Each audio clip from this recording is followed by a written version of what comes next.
que es ser mujer dentro de una barra, porque no me reconocen igual que pues yo fundé este parche. O sea, yo estuve aquí desde el minuto 1 y pinté una bandera, saqué un bus, saqué las camisetas, hice la gestión. O sea, desde el minuto 1 yo estuve ahí. Pero los otros tenían el reconocimiento cuando íbamos a la Resistencia Norte, no yo.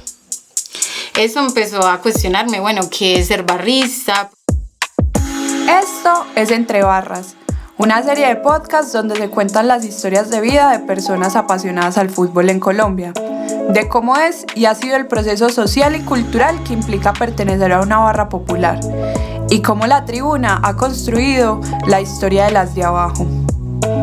Nosotras, Construyendo Historia, es el nombre de la tercera temporada, donde cada episodio será un viaje a esas narraciones íntimas y colectivas que muestran que el barrismo también se escribe en femenino y tiene voz de mujer. Y es que no hay únicamente dos sexos y no existe un solo mundo. Y siempre es recomendable que los perseguidos por su diferencia compartan alegrías y apoyos sin dejar de ser diferentes. Con esto y algunas otras sorpresas, tal vez revolucionaríamos al balompié mundial y, entonces, tal vez, el fútbol dejaría de ser solo un negocio y sería, otra vez, un juego divertido. Un juego hecho, como usted bien lo dice, de sentimientos verdaderos. Subcomandante Marcos. En este episodio, titulado La diversidad hacia la hinchada, conversaremos con Julieta, una voz que rompe los moldes del barrismo tradicional y nos invita a imaginar una tribuna y unas canchas para todos. Conversemos entre barras.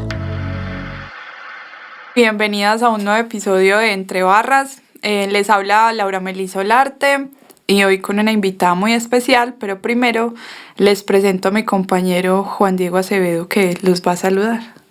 Hola a todos, bienvenidos a este nuevo episodio, espero que se las oyen.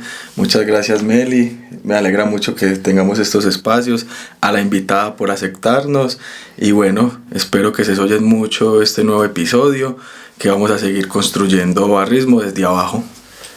Bueno, le damos paso a que nuestra invitada que salude, que se presente, que nos cuente quién es y hace cuánto está en la barra y bueno. Bueno, hola a todos y todas, me siento muy afortunada de estar en este espacio.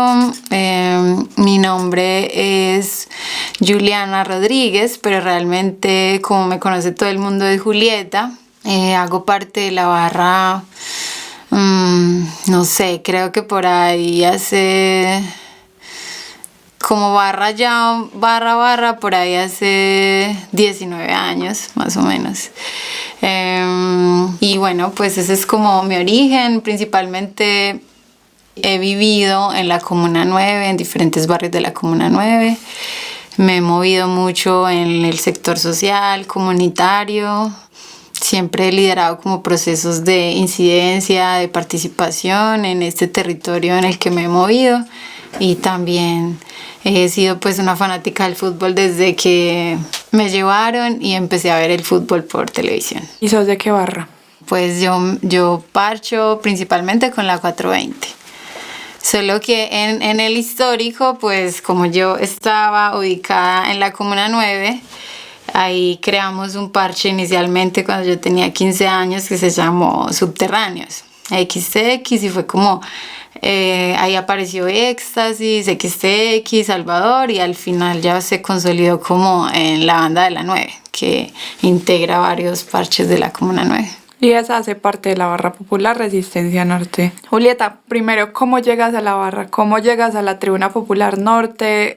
Bueno, yo llegué a la Resistencia cuando yo tenía aproximadamente 11 años, pero ahí no me configuraba como barrista, sino que era simplemente una aficionada, ¿cierto? Esa fue la primera vez que fui al estadio y ahí me enamoré como de las dinámicas de la tribuna.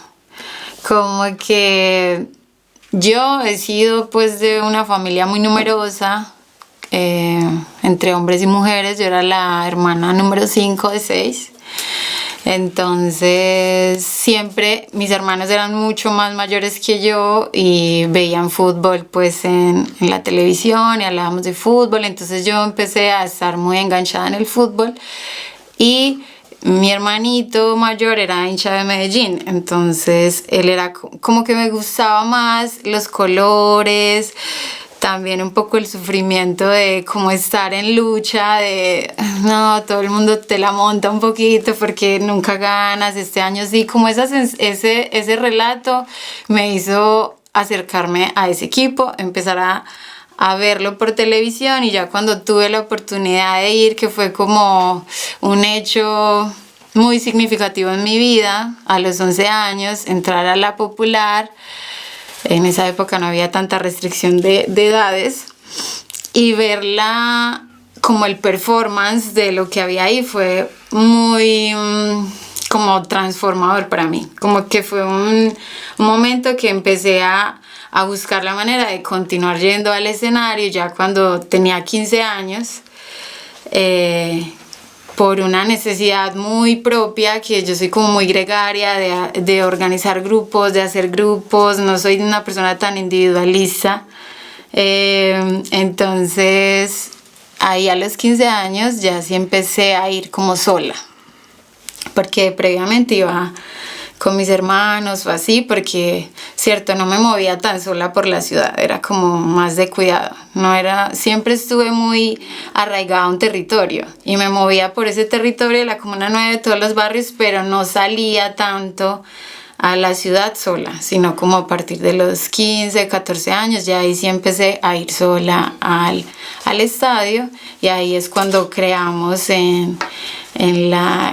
ahí nos reuníamos, nos empezamos a reunir en la iglesia de La Milagrosa, y decidimos crear un grupo de aficionados de Medellín, y le terminamos poniendo Subterráneos, muy pues de abajo, literalmente, como estábamos iniciando la conversación.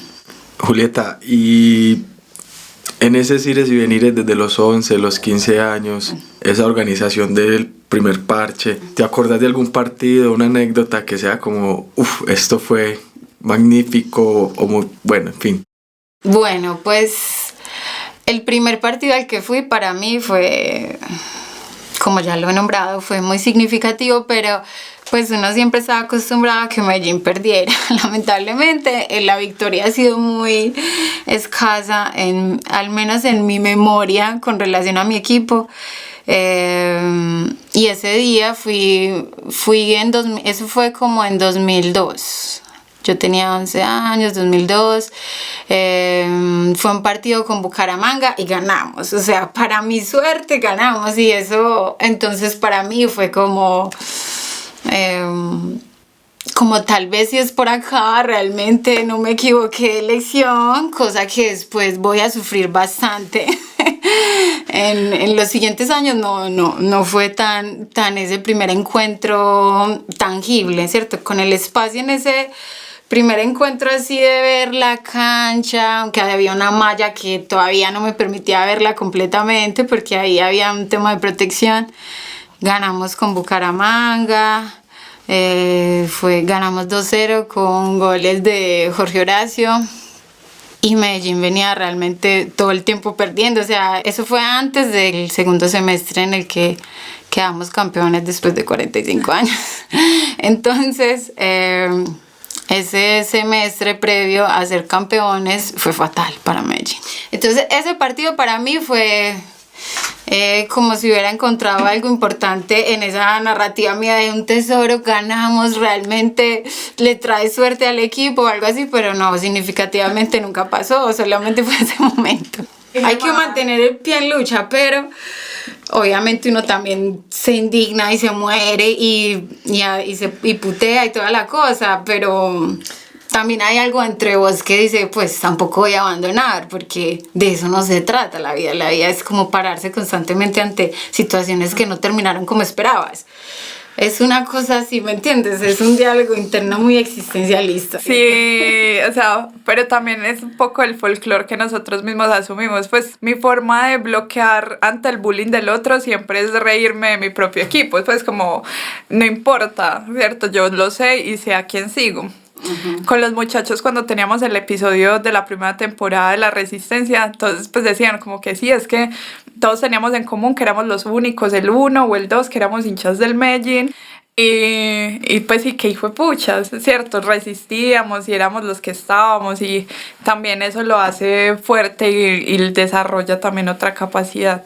Uh-huh. Yo quisiera preguntarte por ¿en qué momento de tu vida vos te identificas primero como barrista, ¿cierto? Decís, crean un combo, me dices que como a los 15 años, ¿cierto? Uh-huh. Pero ¿qué dimensionabas en esa época de que era hacer barra?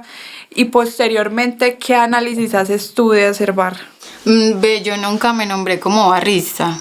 Realmente yo creo que a veces los roles se los pone es el otro, ¿cierto? Como, pues yo simplemente me gustaba el fútbol y me movía alrededor de él y ya, esa era mi identidad, o sea, ser futbolera, más que ser barrista, más que enarbolar una bandera de un colectivo y entonces tener unas confrontaciones violentas con otro por tener tantas diferencias. Yo no me paraba tanto desde ese punto, pero lo asumía, o sea, no lo nombraba, pero realmente hacía eso. En cierta medida me confrontaba con otros, porque era adolescente, no tenía digamos, unas reflexiones tan profundas como después de vivir ciertas experiencias, ya yo me confrontaba. Y yo, bueno, ¿qué es ser mujer dentro de una barra? Porque no me reconocen igual que pues yo fundé ese parche. O sea, yo estuve aquí desde el minuto 1 y pinté una bandera, saqué un bus, saqué las camisetas, hice la gestión. O sea, desde el minuto 1 yo estuve ahí. Pero los otros tenían el reconocimiento cuando íbamos a la Resistencia Norte, no yo. Eso empezó a cuestionarme, bueno, ¿qué es ser barrista? ¿Por qué no recibo el mismo trato que reciben mis otros pares que estamos haciendo exactamente lo mismo? Es porque no soy violenta, es porque entonces si hay una pelea yo no voy a salir con golpes a defenderme, o tal vez sí me tengo que convertir entonces en un rol que realmente a veces no me hace sentir cómoda, ¿cierto? Como que esas cuestiones fueron las que me empezaron a cuestionar en qué es ser barrista y por qué no era reconocida igual que los otros, que para mí no, pues yo nunca tuve esa sensación de no ser igual a mi hermano menor, porque digamos era mi par con el que crecía y en mi casa, mis decisiones, cómo nos cuidábamos, ¿cierto? No es porque eres niña, no, pues son iguales, y entonces por eso se me dio la oportunidad de ir al estadio con él, como todas esas dinámicas muy similares, pero cuando ya entro en un espacio de identidad colectiva, en un espacio donde hay unos símbolos que nos hacen reconocernos, juntarnos, ahí sí empieza a ser un problema para mí nombrarme como barrista, porque ni siquiera era reconocida como barrista por quienes se hacían llamar barristas. Entonces ahí empezaron como mis primeros conflictos dentro de la barra, porque realmente en mi capacidad de entenderlo no tenía un sentido, porque hacía exactamente lo mismo que ellos. Incluso era excesivamente participativa y de mí dependían que pasaran cosas, ¿cierto? Como mi fuerza era importante en esa creación de lo que estábamos haciendo, era muy significativa.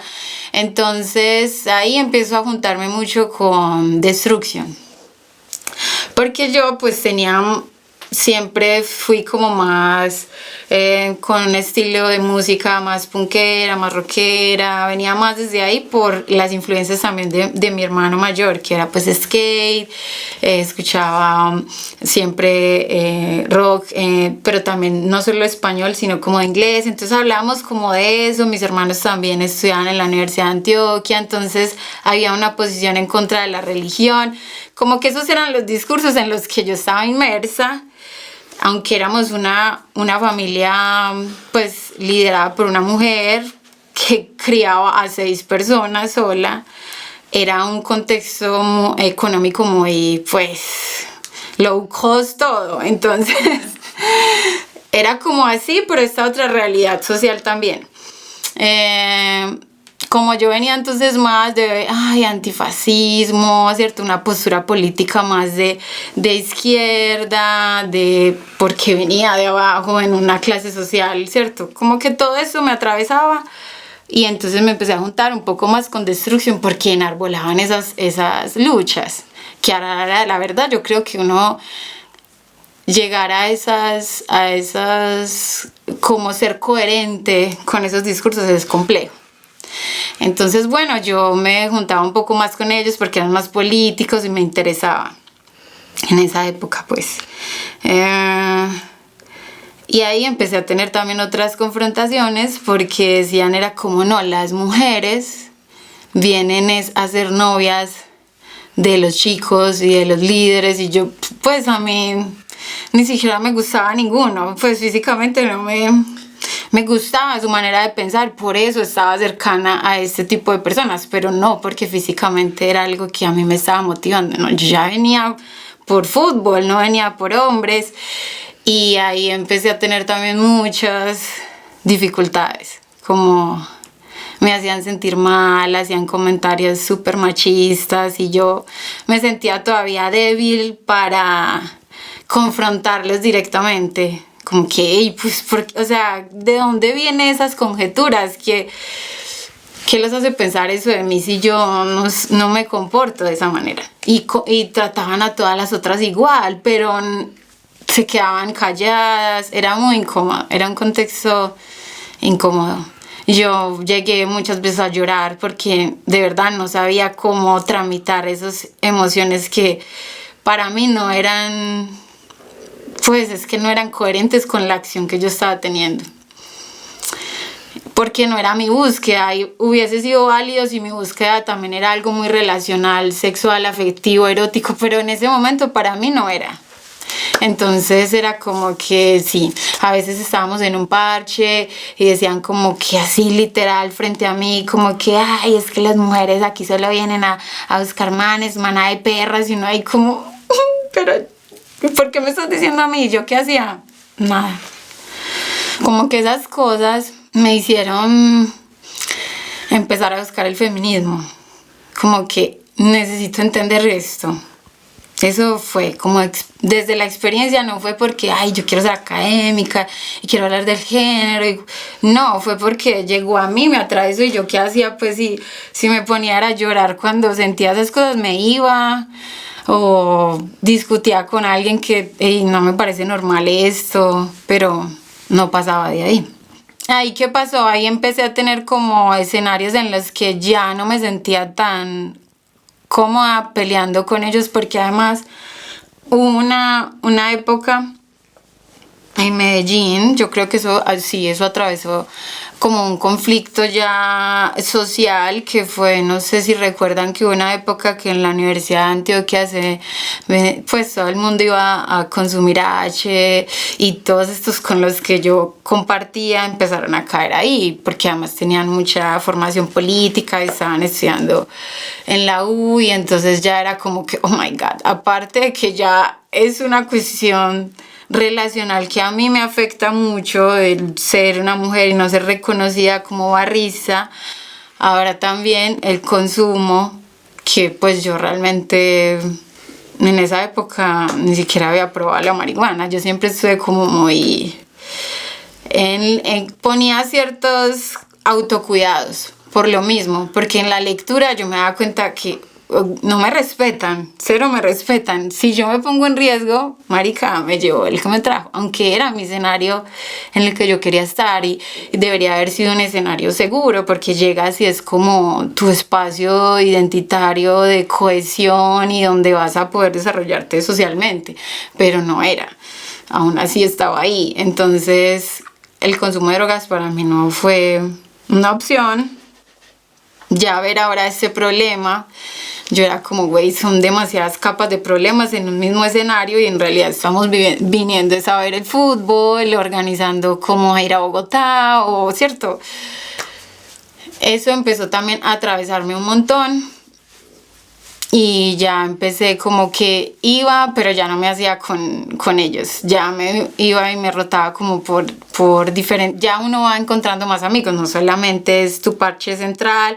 No, entonces está Destrucción, está Sanguinario, están pues como los que uno iba conociendo. Así iba ampliando su relación en la tribuna. Entonces te ibas moviendo porque a la final no querías que te vincularan si estás solo con un parche porque quieres estar con esos chicos y no en realidad fútbol. Entonces siempre como que me moví, e incluso hay una canción que es como que siempre estás sola en la cancha, alejada de los demás. Era una canción que en esa época yo decía, me representa porque de alguna manera quiero estar aquí, pero con las dinámicas que hay me cuesta ser parte de un grupo específicamente. Pero sabes que lo que pasa es que, por ejemplo, si vos escuchás la versión de María Fernanda, que María Fernanda en 2012 pelea con la barra y crea Sororidad Roja, escuchando tu versión, escuchando la de Ani, pues reconociendo también la mía, es muy similar, y es que empezamos a flotar en la tribuna. Yo ya no quería parchar con Mao, sino que entonces me iba para Sanguinarios y después terminé en el bloque 6 y así empieza uno a flotar. Finalmente habitando la tribuna. En diferencia de lo que le pasó a las chicas de los del sur, es que las aíslan en la parte de abajo, ¿cierto? O sea, como se podía habitar la tribuna desde diferentes escenarios, y a las chicas, a las mujeres de los del sur, que nos vamos a ir dando cuenta pues como en el avance de la temporada, es que las tiran es para abajo, o sea, y las aíslan en un solo escenario. Sigamos escuchando a Julieta en la segunda parte de este episodio. Bueno, entendiendo ese hábitat en la tribuna, porque es súper importante entender cómo habitamos en la tribuna, y que lo que recalcamos en este programa y en todos los capítulos es que no es solo los 90 minutos de fútbol. Uno se planea días antes, se pone nervioso, ¿no? Unos más alegres, otros más tristes, otros se enojan, pero vamos a ese espacio. Y apenas acá en ese partido hay otra dinámica y sigue viviéndolo. En ese hábitat de la tribuna, Julieta, nosotros siempre decimos, bueno, ¿qué es lo que más te gusta de ese hábitat? El colorido, pero siempre tenemos como una pregunta como problematizadora, pero que es muy de la identidad. Para ti, como fundadora de un parche y que habitaste la tribuna y vistes otros parches, ¿qué significaba el trapo para ti o los trapos? Bueno, el trapo, que para mí hace parte de otro montón de símbolos que generan esa identidad de lo que es ser barrista. Para mí un trapo y es un elemento cargado de significado, que es tangible, pero que hace como la representación de un mundo muy emocional, de unas prácticas específicas que ocurren en ese espacio que estamos analizando, en este caso la tribuna, pero que trasciende territorios. Para mí es un elemento, es un vehículo que carga memoria, que carga significados, que es un elemento simbólico potente, que tiene memoria, ya dije, pero que a la final hace parte como de ese, podríamos decirlo, que no suene muy capitalista, pero sí, como el capital cultural de un grupo social como de la barra, en este caso la barra Resistencia Norte. A mí me interesan mucho los símbolos, ¿cierto? Entre esos el trapo. Pero hay unos símbolos, o sea, que es como la configuración hay ciertos elementos que configuran todo ese escenario de significantes. Y para mí, por ejemplo, la X, que obviamente está en los barrios, en los trapos, es uno de los símbolos que a mí más como que me han atravesado a lo largo de mi narrativa, porque era una posición contrahegemónica de la cultura, y por eso a mí me llama la barra, Por eso, a pesar de todas esas narrativas contradictorias que va entre el amor, el odio, la frustración, pero la alegría, todas esas sensaciones, digo, pues yo pertenezco a una contrahegemonía. Entonces, que los trapos tengan ese elemento para mí es... realmente me representa. O sea, y digo, pues sí soy de ahí. Julieta, y hablemos como desafortunadamente uno para hablar de mujeres tiene que hablar de la violencia que hemos sufrido las mujeres en la tribuna. Nos contabas ahorita en tu narrativo, pues en tu historia, un poco de esas violencias que sufrías, tanto de la exclusión, hay veces del acoso, pero yo sé que vos tenés un análisis frente a la violencia que sufren las mujeres en las barras, que quisiera que nos lo compartieras. Yo siento que esa historia que plasmo inicialmente ha tenido transformaciones significativas, incompletas aún hacia donde uno quiere apuntar, pero siento que ha cambiado. O sea, realmente que nosotras estemos acá haciendo esto y habla de eso, que gestionemos un montón de cosas dentro de la barra, que generemos procesos de transformación territorial, que ya nosotros hagamos una publicación y digan, válido, queremos que esto siga pasando. Eso motiva en cierta medida que hay una transformación incompleta y muy chiquitita aún, pero que hay un escenario que esas personas que de alguna manera pues estuvimos tejiendo muy silenciosamente ha empezado como a tener un terreno para empezar a sembrar, creo que cosas significativas. Yo pienso que el tema del patriarcado en una barra es muy complejo porque la gran mayoría de los que configuran una barra son hombres que han sido muy violentados por el patriarcado, que no tienen capacidad de manifestar su orientación sexual de manera libre, que no pueden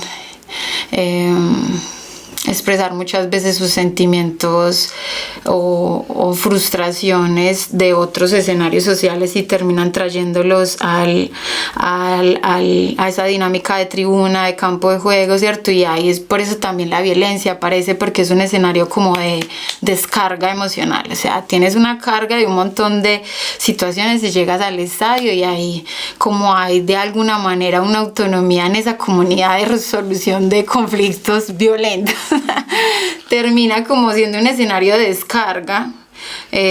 Pues a mí me parece que los hombres o sea, ahí se puede ver mucho como todo lo que ha aplicado en ellos, porque es muy triste ver que no puedan decir que son homosexuales abiertamente. Yo como que, o sea, si les gustan los hombres se quedan callados, y eso para mí es como súper complejo, es una masculinidad muy, muy frágil, ¿cierto? Pero también hay unas disidencias de género que dentro de la barra no han tenido un rol muy significativo ni visible.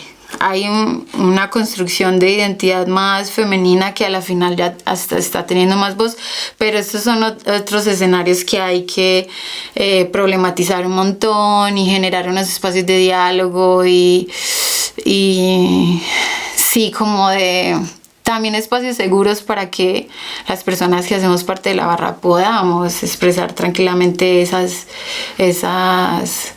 identidades sin decir que no vas a ser suficientemente barrista o no vas a ser lo suficientemente líder, ¿cierto? Como que eso no quiere decir eso. Una orientación sexual está es algo muy distinto a tu identidad a la final, ¿cierto? Porque está la identidad, el sexo, el género, hay muchos elementos en la construcción de una persona. Con ese tema pues, de la violencia de género es muy complejo, y que hablas cuando la gente va y se descarga en el estadio. Pues hay veces me ha pasado diferente. Voy a descargarme, pero como uno tiene ciertos roles, y se echa uno preocupaciones que no debería, termina uno preocupándose por el otro. Y venga, ¿y qué pasó allí? Termina uno hasta más estresado de lo que iba a ir, porque para que supuestamente las cosas salgan bien. Sí. Nos pasó en Brasil, que estuvimos en el Congreso de Antropología de Mercosur, y allá las barras y el tema del homosexualismo está desde los 70, pues puede haber mucho más, pero desde los 70 ya son reconocidos incluso en las barras y les dejan espacio. Entonces toda la gente que habló de Corinthians, de Vasco da Gama, de Palmeira, tienen un colectivo homosexual. Todos los estudios están enfocados en eso. Y venía hablando con unos compañeros ahí en la tribuna, y yo espera que ahorita no, pero en 10, 15, 20 años que empiece a pasar eso. Y como todo se está trabajando y ya los videos, y usted qué va a hacer, va a ir a pegarle, si lo van a grabar y una vas a estar denunciado, pues ya se va a ver un montón de cosas. ¿Qué vamos a hacer? Lo vamos a superar, lo vamos a adaptar. Ay, yo no sé, créalas. Pues que vamos a reconocer. O lo vamos a reconocer. ¿Qué vamos a hacer? O nos vamos a montar como unos paramilitares a ir a pegarle a todo el mundo por eso, que eso ya cualquier cosa que haga ya está grabado, ya está. Y además eso no es lo del ser. Póngale cuidado, así en charla, póngale cuidado que aquí en 10 años va a tocar empezar a tocar esa problemática que ya deberíamos estarla tocando. Pero pues son ejemplos que vamos viendo, porque pues, al estudiar esto no nos podemos quedar solo en Medellín, que es lo que nos pasa, que creemos pues que tanto la Resistencia o los del Sur es la mejor barra del mundo y no sabemos ni siquiera decir mejor en qué, a qué vamos más o qué no, qué es lo mejor. Cuando uno estudia esos casos a nivel y compara, hace las comparaciones, se da cuenta qué pasa a nivel de continente y hasta a nivel mundial. Sí. Y que nosotros vamos ahí en unas escalas que creemos que somos lo mismo del mundo, pero en una escala para la última y vamos avanzando. Sí. Yo quisiera pedirte que porfis retomemos la conversación en qué te has pensado como estrategias para reconocer la voz de la mujer en el estadio, en la tribuna y en la propia barra. Pues conocemos, ahí traes tu revista, pues la revista que se produjo, de esas voces divergentes y diferentes de la barra, y qué otras estrategias porque yo creo que ahí hay una idea también de prevención de las violencias, ¿cierto? En el reconocimiento, en la visibilización de las mujeres, es también el posicionamiento y el lugar de la mujer en la cancha, que nos permita prevenir algún tipo de violencia contra las compañeras. Lo que habíamos nombrado anteriormente con relación al reconocimiento de la diversidad sexual identitaria es algo que se necesita hacer, ¿cierto? Porque no es que no pase, o sea, pasa un montón, incluso al no poderse expresar genuinamente, libre, con tranquilidad, se dan como casos, no sé, terminan siendo como aberrantes, pero son violentos, ¿cierto? Porque a la final empiezas a ver si no se pueden reconocer como esa diversidad sexual tranquilamente, lo que ves es que entonces la gente la hace como súper tabú detrás de todo, y entonces que empieza a haber, por ejemplo, tráfico de personas, de que quien se prostituye no de manera voluntaria, porque hay quienes pueden ejercerlo de manera voluntaria, pocos, pero existen, y eso es una realidad que se debe reconocer. Pero empiezan a generarse eso, como que este chico se puede vender con los que son. O sea, a mí me sorprende que eso pase en esta época dentro de una barra, cuando podría normal sencillamente publicar que son, pues, o sea, vivir su sexualidad y listo, sin necesidad de lo que diga el otro. Para mí no es una problemática que esté a futuro, es que ya está pasando. Y precisamente las escuelas de barrismo, que ahora son una realidad, tienen que empezar a trabajar el género, porque si no, no hay una posibilidad de reconocerte ni de reconocer al otro. Entonces, en la medida en que no haya un escenario de reconocimiento histórico del contexto en el que estamos, porque bueno, Medellín tiene unas lógicas en las que emergieron las barras y eso tiene una implicación en cómo se resuelven los conflictos, cómo se identifican, pero también hay una cuestión actual que es esa representación identitaria de cada uno en lo individual. Somos una masa, pero hay unas individualidades que son súper potentes y aquí precisamente las vemos. O sea, tenemos unas capacidades individuales brutales que si son aprovechadas en el sentido comunitario, estaríamos haciendo cosas increíbles dentro de una comunidad tan amplia como lo es el fútbol. Y creo que es la oportunidad, porque así como está pasando en muchos, o sea, sí, obviamente cuando uno ve los referentes mundiales o de Latinoamérica, uno sabe que estas cosas ya ocurren. Aquí, obviamente, como es un huequito entre montañas que la gente mira mucho hacia adentro, le cuesta más llevar esos procesos rápidos de reflexión. Pero lo primero, yo creo que ya hay una estrategia que está, ¿cierto? Que muchas personas han, entre esas vos, has liderado para que ocurran las escuelas de barrismo. Ahí es donde tenemos que empezar a trabajar, porque es la oportunidad que se está dando. Si la desaprovechamos va a ser mucho más tiempo, nos vamos a demorar mucho más a reconocer esa potencialidad que hay dentro de las barras también. O sea, porque no es un conflicto o una problemática exclusiva de una barra, sino que es un reflejo de las problemáticas sociales estructurales que nos atraviesan.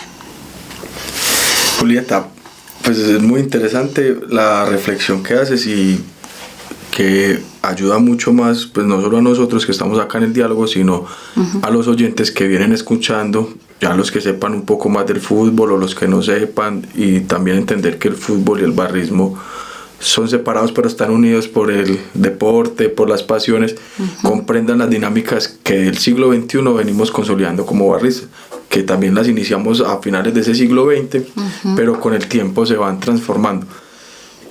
Aparte de que mencionas como el tema de la escuela de barrismo, ¿qué otras estrategias y qué consejos podrías como darle para, primero pues, mitigar un poco esa violencia que hay en el fútbol, también de género contra las mujeres en específico en este caso, y para todas las demás personas que quieren ser parte del mundo del barrismo, ser aficionados de fútbol? ¿Qué le podrías decir como para que lo vivan, lo sientan, lo gocen? Bueno, ahí hay como dos preguntas un poco que hacer y también como invitar a otros a ser parte de... algo que pasa con lo histórico cuando hablábamos de que, estábamos ahí siendo mujeres dentro de una tribuna, perteneciendo a unas dinámicas de barra, pero nos salíamos y éramos como ahí así por el contexto. Yo siento que ha pasado con las que ahora son Tribuna Feminista, Sororidad Roja, Tribuneras. Hay más movimientos, el colectivo femenino de la Resistencia Norte. Hay más movimientos de mujeres en la barra, pero están haciendo lo mismo, orbitando el afuera, ¿cierto? Eso no puede ser. Tú no puedes cambiar una problemática desde afuera, es imposible. Eso es un lugar que a uno le toca llegar y uno se hace ahí porque necesita resguardarse, pero tienes que entrar, porque si no entras, tu discurso no va a tener el impacto que necesita tener. Entonces uno primero es invitar a que estas chicas, organizaciones, colectividades, personas que están haciendo ya ese trabajo de género se puedan articular más dentro de la problemática, o sea, vivirla desde adentro y empezar a trabajarla desde ahí. Y yo no estoy de acuerdo con el feminismo separatista, me parece que es muy antiguo para lo que uno busca. Yo me muevo más desde el transfeminismo, ¿cierto? Esa es mi corriente con la que realmente más me reconozco, y con el feminismo transexcluyente realmente lo detesto. De lo poco que puedo detestar así públicamente y que yo diga no estoy de acuerdo con somos críticas del género, eso no es ser crítico del género, eso es ser excluyente de una población que te ayuda a ti a luchar por tus derechos. A lo que voy es que sí necesitamos olvidar ese separatismo, porque si queremos que el otro me entienda, necesito construir con el otro, así me incomode. Así yo no quiero a los hinchas de Nacional, pues tenemos un montón de diferencias como todo el mundo, pero hay algo que nos une y entonces ese algo que nos une lo podemos hacer increíble, pero si no lo hacemos desde adentro va a ser mucho más difícil. Y como que la gente se contagie con la locura del fútbol, no sé, de verdad, no sé cómo explicárselo porque soy una persona excesivamente pasional y yo llevo a todo el mundo al estadio. O sea, alguien llega por lo que mi necesidad es ser muy gregaria, o sea, yo siempre me he movido en grupos, colectivo feminista, Platodero, llevo 13 años ahí, barra, o sea, no es porque yo yo quiero hacerlo ni quiero ser protagónica, no, solo quiero esa experimentación de colectividad que termina siendo fuerte. Solo que lo experimenten, y si pueden acercarse a alguien, pues yo soy una persona que siempre estoy abierta a invitarlos a la tribuna norte, o sea, porque ahí van a sentir las emociones excesivamente altas, ¿cierto? O sea, ahí vas a sentir euforia, vas a sentir tristeza, vas a sentir rabia, o sea, vas a sentir lo que es sentirse vivo para mí. Entonces, yo llevo cualquier artista que llegue a Platodero, yo llevo a mis amigas que jamás han ido, les daría mucho miedo ir solas porque son trans o porque, ¿cierto?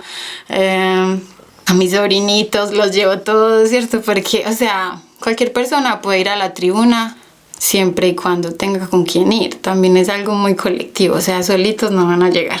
Entonces es más como de invitar a la gente a que experimente eso, que realmente el fútbol no solo es violencia, son muchas más cosas, pero sí tiene una problemática a la que muchas personas igual le están haciendo frente. Julieta, muchísimas gracias. Nos honra estar contigo. A mí me gusta mucho esta temporada porque ha sido también escuchar mis compañeras, ¿cierto? De tribuna, también de experiencias de vida. Y muy de acuerdo con lo que dices, estoy completamente de acuerdo porque también ha sido mi lucha de no separarme de la barra, de hacer desde afuera, sino seguir ahí, así me quieran cerrar las puertas, así seguir desde adentro tratando de transformar.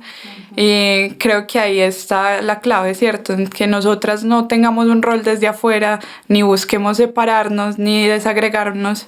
Incluso con las compañeras del colectivo yo siempre les dije, parce, no hay que hacer un colectivo, movilice más bien los liderazgos que ya hay en los combos, pues cierto, para que aislarnos, ¿no? Antes hay que...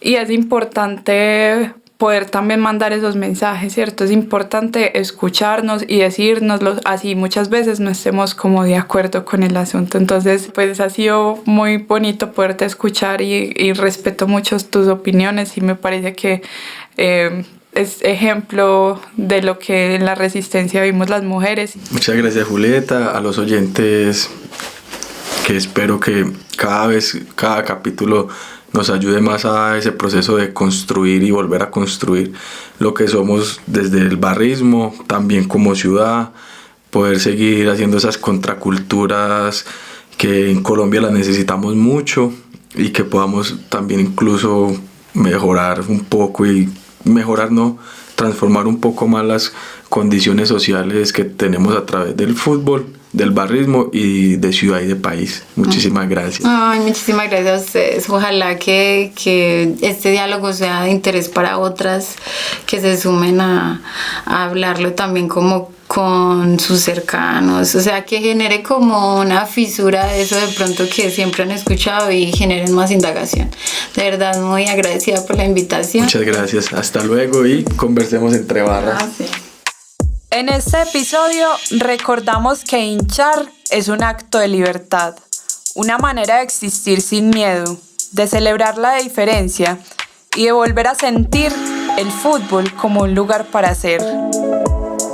Entre Barras es producido y dirigido por Laura Melisa Olarte y Juan Diego Acevedo. Edición y musicalización Valentino Campo Lozano.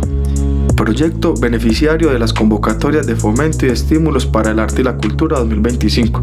Secretaría de Cultura Ciudadana de Medellín.